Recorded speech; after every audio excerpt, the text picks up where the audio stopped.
जय हिंद दोस्तों। आज है 10 अगस्त 2020। आज के अंतर्गत एग्जाम पर्सपेक्टिव से काफ़ी इंपॉर्टेंट क्वेश्चनों को मैं आपके लिए लेकर आया हूं। इससे पहले कि आज हम अपने करंट अफेयरों की शुरुआत करें, मैं छोटा सा नोटिफिकेशन आपको देना चाहूँगा। यदि आप मेरे टेलीग्राम चैनल से जुड़ना चाहते हैं तो आप टेलीग्राम चैनल पर जाकर नेक्स्ट टाइम को सर्च कीजिए और टेलीग्राम चैनल से भी जुड़ सकते हैं। आप मेरा इस लोगो को पहचान कर भी मेरे टेलीग्राम चैनल से भी जुड़ सकते हैं। हमारे द्वारा रोज़ रोज़ यूपीएससी, एसएससी, रेलवे तथा बैंक, ईटीसी जो भी गवर्नमेंट एग्ज़ाम होते हैं उनके लिए करंट अफेयर को प्रोवाइड किया जाता है। ठीक है, चलिए दोस्तों, आगे ज़्यादा टाइम न लेते हुए हम आगे बढ़ते हैं, जानते हैं कि आज के इम्पोर्टेंट के करंट अफेयरों के क्वेश्चन कौन कौन से। आज का पहला क्वेश्चन है, हाल ही में भारत के किस राज्य में पहला हिम तेंदुआ संरक्षण केंद्र स्थापित किया गया। जैसे कि मैंने पहले आपसे कहा है कि जहाँ पर भी पहला अक्षर जुड़ जाता है वो एग्जाम पर्सपेक्टिव से काफ़ी इंपॉर्टेंट है तथा उस देश के लिए भी काफ़ी इंपॉर्टेंट होता है। इसके अंतर्गत कह रहा है कि क्वेश्चन हम आपके लिए वापस रिपीट करते हैं कि भारत के किस राज्य में पहला हिम तेंदुआ संरक्षण केंद्र स्थापित किया गया। 4 ऑप्शन इसके अंतर्गत दिए गए, उत्तर प्रदेश, दूसरा है बिहार, तीसरा है उत्तराखंड और चौथा है मिजोरम। ठीक, और इसके अंतर्गत का राइट आंसर कौन सा हमारा, ऑप्शन सी। ठीक है, ऑप्शन सी क्या है, उत्तराखंड। उत्तराखंड की राजधानी कहाँ पर स्थित है, देहरादून। तो ये कहाँ पर स्थापित किया गया, उत्तराखंड पर किया गया। उत्तराखंड के कौन से डिस्ट्रिक्ट पर किया गया है, उत्तराखंड के उत्तरकाशी डिस्ट्रिक्ट पर किया गया है। जैसा कि आप जानते होंगे कि उत्तराखंड में कितने डिस्ट्रिक्ट हैं, 13 डिस्ट्रिक्ट हैं, जिनमें से क्या है 6 कुमाऊँ पर तथा 7 गढ़वाल पर। और यही उत्तरकाशी कौन से डिस्ट्रिक्ट के अंतर्गत पड़ता है, जहाँ पर यह संरक्षण किया जाता है, ये गढ़वाल के अंतर्गत पड़ता है। ठीक है, कहाँ पर पड़ता है, गढ़वाल के अंतर्गत पड़ता है। और इसको किस किस के द्वारा स्थापित किया जाएगा, यूएनडीपी। ठीक है, किस किस के द्वारा, UNDP, United Nation Development Programme, और उत्तराखंड फॉरेस्ट के द्वारा किया जाएगा। ठीक है, अगर इस प्रोजेक्ट की नाम की बात करें तो एग्जाम पर्सपेक्टिव से काफ़ी इंपॉर्टेंट है। इस प्रोजेक्ट का नाम है सिक्योर हिमालय। क्या नाम है, मैं आपके लिए यहाँ पर लिख देता हूँ, सिक्योर हिमालय। ठीक है, आपको समझ में आ गया क्या है सिक्योर हिमालय। और इसके अंतर्गत क्या है, इसको कब शुरू किया गया था, अगर शुरू की बात कहें तो इसको वन संसाधन और जैव विविधता संरक्षण के लिए 2017 से शुरू किया गया था। ठीक है, कब शुरू किया गया था, 2017 से शुरू किया गया था। ठीक, और ये क्या है, काफ़ी इंपॉर्टेंट है क्योंकि उत्तराखंड के अंतर्गत टोटल कितने 86 क्या पाए गए हैं, स्नो लेपर्ड पाए जा रहे हैं। मतलब हिम तो तेंदुआ जिसे कहा जाता है, स्नो लेपर्ड कितने पाए गए हैं अभी तक, जिन उनकी डाटा के अनुसार पे कितने पाए गए, 86 पाए गए हैं। ठीक है, चलिए आपको समझ में आ गया होगा। आगे बढ़ते हैं आज का दूसरा क्वेश्चन। ठीक, हाल ही में किसने OHE ऐप लॉन्च की है। क्या कह रहा है, OHE ऐप किसने लॉन्च किया गया है। ठीक है, सबसे पहले हम OHE का फुल फॉर्म जान लें तो इसका नाम क्या है, ओवरहेड, क्या है, ओवरहेड इक्विपमेंट। ठीक है, ओवरहेड इक्विपमेंट। ठीक है, क्या है, ओवरहेड इक्विपमेंट इसका फुल फॉर्म है। इस ऐप को किसके द्वारा लॉन्च किया गया। 4 ऑप्शन इसके अंतर्गत दिए गए, पहला है सेबी, दूसरा है पोस्ट ऑफिस, थर्ड है रेलवे, चौथा है बस। तो किसके द्वारा इसको शुरू किया गया, हमारा राइट आंसर है रेलवे। ठीक है, इंडियन रेलवे के द्वारा इसको शुरू किया गया है। इसके अंतर्गत क्या किया जाएगा कि जो रेलवे ट्रेनों की देरी में आने वाली समस्या का जल्द पता लगाया जाएगा। क्या किया जाएगा, जो रेलवे ट्रेन की देरी में आने वाली जो समस्या होती है उनका क्या किया जाएगा, जल्द पता करके इसे जल्दी से क्या किया जाएगा, ठीक कराया जाएगा। ठीक है, क्या कराया जाएगा, जल्दी ठीक कराया जाएगा। चलिए ठीक, आपको समझ में आ गया। आगे बढ़ते हैं आज का क्वेश्चन, हाल ही में अमेजिंग अयोध्या पुस्तक किसके द्वारा लिखा गया। क्या कह रहा है, अमेजिंग अयोध्या पुस्तक किसके द्वारा लिखा गया है। मैं आपसे एक छोटा सा आपको सजेशन देना चाहूँगा, यदि आप कोई पुस्तक से संबंधित आपको क्वेश्चन दिखाई देता है तो उसका एक अलग से पेज पर नोट्स बनाइए और वहाँ पर आपको पढ़ने में मंथली आसानी होगी।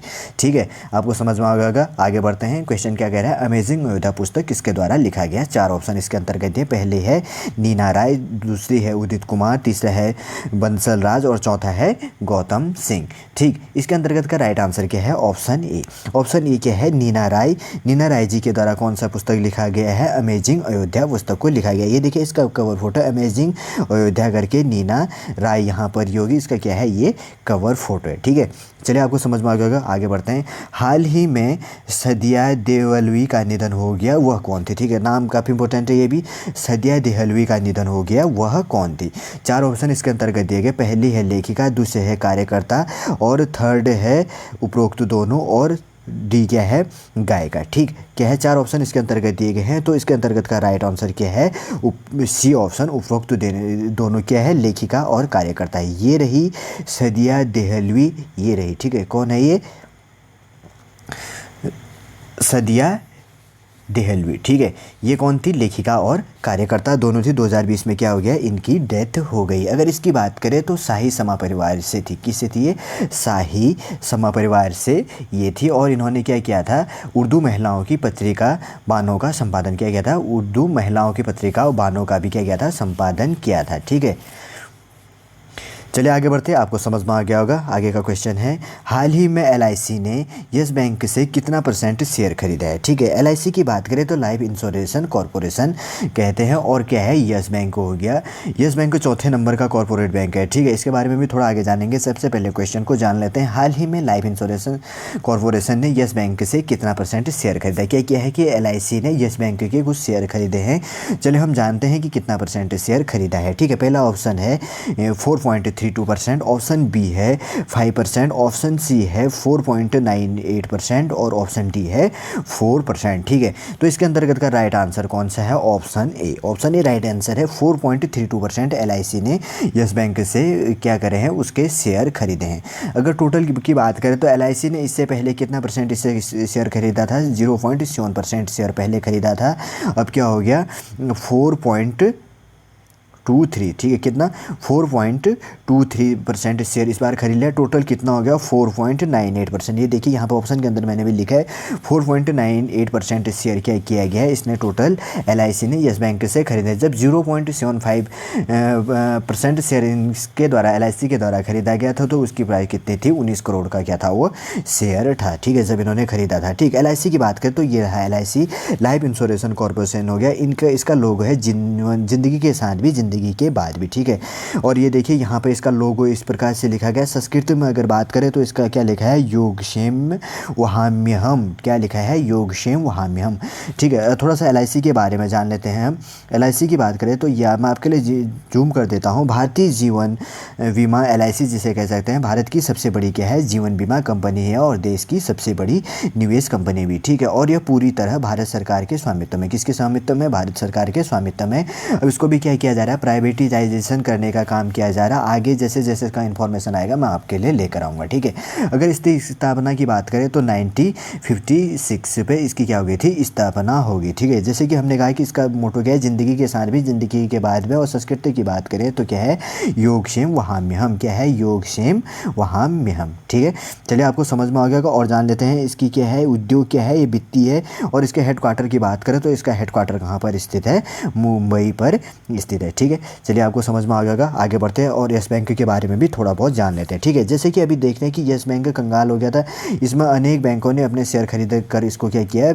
मैनेज किया गया है। और यह क्या है? यह भारत का निजी चौथा सबसे बड़ा बैंक है, ठीक है। यस बैंक की बात करें तो इसकी स्थापना 2004 में किसके द्वारा की गई थी? राणा कपूर और अशोक कपूर के द्वारा किया गया था। और यह भारतीय क्या है? निजी क्षेत्र का बैंक है। क्या है? यस बैंक निजी क्षेत्र का बैंक है, ठीक है। चलिए आपको समझ में आ गया होगा। आगे बढ़ते हैं। इसका लोगो ये है, ठीक है, यस बैंक का। आगे बढ़ते हैं। आगे का क्वेश्चन, पंजाब नेशनल बैंक के हाउसिंग फाइनेंशियल के एमडी व प्रमुख कार्यकारी किसे बनाए गए हैं? ठीक है, क्या है? पंजाब नेशनल बैंक हो गया। इनके द्वारा हाउसिंग फाइनेंशियल के एमडी, ठीक है, एमडी का बात होगी तो क्या हो गया? मैनेजिंग डायरेक्टर हो गया। और प्रमुख कार्य सदस्य किसे बनाया गया? दोनों एक ही को बनाया गया। फर्स्ट है उर्जित पटेल, दूसरे हैं हरदयाल प्रसाद, तीसरे हैं रवि सिंह और चौथे हैं सचिन बंसल, ठीक है। इसके अंतर्गत का हमारा राइट आंसर है ऑप्शन बी, हरदयाल प्रसाद को क्या बनाया गया? पंजाब नेशनल बैंक के हाउसिंग फाइनेंशियल के एमडी, ठीक है, और प्रमुख कार्यकारी बनाए गए हैं। ये रहा Punjab national bank. Punjab national bank के बारे में थोड़ा सा जान लेते हैं। ये रहा पंजाब नेशनल बैंक के लोगो। और पंजाब नेशनल बैंक के बारे में जाने तो ये भारत का क्या है? सबसे पुराना बैंक है। और ये क्या है? अनुसूचित बैंक है, जिसे पीएनबी कहा जाता है। अगर इसकी स्थापना की बात करें तो 19 मई 1894 ईस्वी को भारतीय कंपनी अधिनियम के तहत अनारकली बाजार लाहौर में इसके कार्यालय के साथ पंजीकृत किया गया। कहाँ के किया जाता है? जब भारत और पाकिस्तान का बंटवारा नहीं हुआ था तो इसका कहाँ पर हुआ था? अनारकली बाजार लाहौर में 1894 ईस्वी में 19 मई को हुआ था, ठीक है। पंजाब नेशनल बैंक भारत का दूसरा सबसे बड़ा सरकारी वाणिज्य बैंक है, ठीक है। सबसे पहला कौन सा है? एसबीआई है। उसके बाद क्या है? दूसरा सबसे बड़ा वाणिज्य बैंक क्या है? Punjab national bank. और भारत के क्या है? 764 शहरों में लगभग कितनी है? 4500 2020 के अंतर्गत इसकी शाखाएँ हैं। और इनमें लगभग से क्या है? 37 लाख इसके ग्राहक है, ठीक है। क्या है? बैंकर अल्मानेक लंदन के अनुसार, ठीक है, बैंकर अल्मानेक लंदन के अनुसार एक बैंक दुनिया दुनिया के सबसे बड़े बैंकों में 200 कितना है 48वें स्थान पर है। ठीक है, इसकी बात करें तो कितना है 248 स्थान पर है। वित्त वर्ष 2007 में विश्व बैंक की कुल अस्तित्व 60 अरब अमेरिकी डॉलर थी। ठीक है, पंजाब नेशनल बैंक का ब्रिटेन में एक क्या है बैंकिंग सहायक उपक्रम है। साथ ही हांगकांग, काबुल, ठीक है, और में क्या है इनकी शाखाएं हैं, और अलमाटी, संघाई और दुबई में क्या है प्रतिनिधि कार्यालय है। ठीक है, इसकी प्रकार की बात करें तो इसका लोगो ये हो गया पंजाब नेशनल बैंक, और इसके प्रकार की बात करें तो ये क्या है सार्वजनिक बैंक है। ठीक है, और उद्योग क्या है बैंकिंग काम करना, बैंकिंग बीमा हो गया, पूंजी हो गया, और स्थापना कब की गई थी लाहौर में 1895 ईस्वी में। मुख्यालय कहाँ है इसके टाइम पे, ऑन दिस टाइम इसका मुख्यालय कहाँ पर स्थित है, नई दिल्ली भारत पर स्थित है। प्रमुख व्यक्ति केसी चक्रवर्ती है। ठीक है, उत्पादन की बात करें तो ऋण, क्रेडिट कार्ड, वचन निवेश और साधे ईटीसी इसके अंतर्गत होता है। अगर राजस्व की बात करें तो 2005 के अंतर्गत इसका राजस्व कितना था 2.32 अरब अमेरिकन यूएस डॉलर था। ठीक है, चलिए आपको समझ में आ गया होगा। आगे बढ़ते हैं आगे का क्वेश्चन। सोसाइटी हाल ही में किसे 2021 के लिए chemical research society of India के कांस्य पदक के लिए चुना गया। ठीक है, इंपॉर्टेंट है काफ़ी। हाल ही में क्वेश्चन आपके लिए वापस रिपीट करते हैं। हाल ही में 2020 में, ठीक है, 2021 में नामांकित किया गया है, लेकिन 2021 के लिए चुना गया। ठीक है, chemical research society of India के कांस्य पदक के लिए किसे चुना गया। ऑप्शन ए है डॉक्टर विश्वेश्वरैया, ऑप्शन बी है डॉक्टर श्री हरि पबरजा, और ऑप्शन सी है डॉक्टर साहनी, ऑप्शन डी है डॉक्टर कुलदीप। तो इसके अंतर्गत का राइट आंसर क्या है, option B doctor Shri Hari Pabraja. ठीक है, इनको क्या किया गया है 2021 के लिए chemical research society of India के लिए कांस्य पदक के लिए चुना गया है। ठीक है, किसके लिए चुना गया है, कांस्य पदक के लिए चुना गया है। ठीक है, एक इसके अंतर्गत है। अगर इसकी बात करें तो IICT कहते हैं, जिसे क्या कहते हैं Indian Institute of the Chemical Technology के organic thesis and process chemical विभाग के क्या है ये senior principal scientist doctor Shrihari Pabraja. ठीक है, को क्या इसके लिए चुना गया है chemical research society of Indian कांस्य पदक 2021 के लिए चुना गया। ठीक है, उन्हें प्राकृतिक उत्पादनों, अब किसके लिए दिया गया वो भी जान लेते हैं। उन्हें प्राकृतिक, इनको जो दिया गया है किसके लिए दिया गया है, जो प्राकृतिक होता है उत्पादनों के कुल संश्लेषण के क्षेत्र में उनके योगदान और नई रासायनिक तत्वों के लिए विधि विकास के लिए सम्मानित किया गया। किसके लिए सम्मानित किया गया, उन्हें प्राकृतिक उत्पादन के कुल संश्लेषण के क्षेत्र में तथा उनके योगदान और नई रासायनिक जो तत्वों के लिए विधि विकास के लिए क्या किया गया है, इनको चुना गया है, सम्मानित किया गया है। ठीक है, चलिए आपको समझ में आ गया। आगे बढ़ते आगे क्वेश्चन। हाल ही में कौन सा देश तुर्की सांसद को सितार एक कैद ए आज़म पुरस्कार देगा। ठीक है, कौन सा देश क्या गया तुर्की के सांसद को क्या कह रहा है, सितार ए कैद ए आज़म पुरस्कार दिया जाएगा। ठीक है, क्या है, सितार ए कैद ए आज़म पुरस्कार दिया जाएगा। 4 ऑप्शन इसके अंतर्गत हैं। पहला है सऊदी अरब, दूसरा है बहरीन, तीसरा है पाकिस्तान, चौथा है इजराइल। तो इसके अंतर्गत का राइट आंसर क्या है, ऑप्शन सी। ठीक है, ऑप्शन सी क्या है, पाकिस्तान। पाकिस्तान क्या करेगा, तुर्की के सांसद को सितार ए कैद ए आज़म पुरस्कार दिया जाएगा। ठीक है, पाकिस्तान की कैपिटल कहाँ पर स्थित है, इस्लामाबाद पर स्थित है। और इसके अंतर्गत अगर तुर्की की बात करें तो तुर्की की कैपिटल कहाँ पर स्थित है, अंकारा पर स्थित है। कहाँ पर स्थित है, तुर्की की कैपिटल अंकारा पर स्थित है। ये रहा वर्ल्ड का मैप। इसके अंतर्गत मैं आपके लिए बता देता हूँ, ये रहा पाकिस्तान, ये रहा तुर्की। ठीक है, ये क्या कर रहा है, पाकिस्तान क्या कर रहा है, तुर्की को क्या दे रहा है, तुर्की के सांसद को क्या दे रहा है, सितारे कैद आज़म पुरस्कार दे रहा है। ठीक है, किसके द्वारा दिया जाएगा, तुर्की के सांसद किसको दिया जाएगा, अली साहनी को दिया जाएगा। किसको दिया जाएगा, अली साहनी को दिया जाएगा। ठीक, किसके द्वारा दिया जाएगा, अगर देने की बात करें तो जो पाकिस्तान के राष्ट्रपति हैं उनका नाम क्या है, असरद अली। ठीक है, क्या नाम है, ये रहे, ये कौन है, आरिफ अलवी। ठीक है, कौन है, सॉरी पहले मिस्टेक से गलत बोल दिया था। इनका नाम क्या है, प्रेसिडेंट जो है पाकिस्तान के कौन है, श्री आरिफ अलवी जी हैं। वो क्या करेंगे, तुर्की के सांसद जो अली साहनी को क्या देंगे, सितार ए कैद आज़म पुरस्कार देंगे। अब क्यों देंगे ये भी जानना काफ़ी इंपॉर्टेंट है। जो है दोनों देशों के बीच मित्रता को बढ़ावा देने के लिए अपनी सेवाओं की मान्यता में इससे क्या देगा, इसको देगा। ठीक है, इसके अंतर्गत जाने तो जो क्या है, ये आरिफ अलवी हैं। आरिफ अलवी कितने नंबर के राष्ट्रपति हैं, उसके अंतर्गत आरिफ अलवी हैं मुख्य रूप से अगर बात करें तो ये रहा आरिफ अलवी 23वें नंबर के। ठीक है, 23वें नंबर के क्या है, ये राष्ट्रपति हैं। ठीक है, 23वें नंबर के हैं जो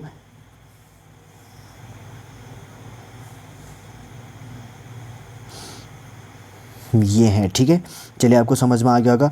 आगे बढ़ते हैं आगे का क्वेश्चन। और आज का काफ़ी इंपॉर्टेंट क्वेश्चन है आज का। ये है क्वेश्चन, एक मिनट। हाल ही में दादरा और नगर हवेली और दमन और द्वीप केंद्र शासित प्रदेशों में ऑनलाइन शिक्षा के लिए कौन से ऐप को लॉन्च किया गया। ठीक है, क्या कह रहा है, दादरा और नगर हवेली और दमन और द्वीप में, ठीक है, केंद्र शासित प्रदेशों में ऑनलाइन शिक्षा के लिए कौन सा ऐप लॉन्च किया गया है। ठीक है, सबसे पहले मैं आपको बता देता हूँ दादरा एवं नगर हवेली, ये रहा भारत का हमारा प्यारा भारत, यहाँ है दादरा एवं नगर हवेली एंड क्या हो गया, ये रहा। ठीक है, और क्या है, मनद्वीप इसके अंतर्गत है। इसी के अंतर की बात करें तो इसमें क्या कह रहा है, क्वेश्चन आपके लिए थोड़ा सा आगे हो गया, ये रहा,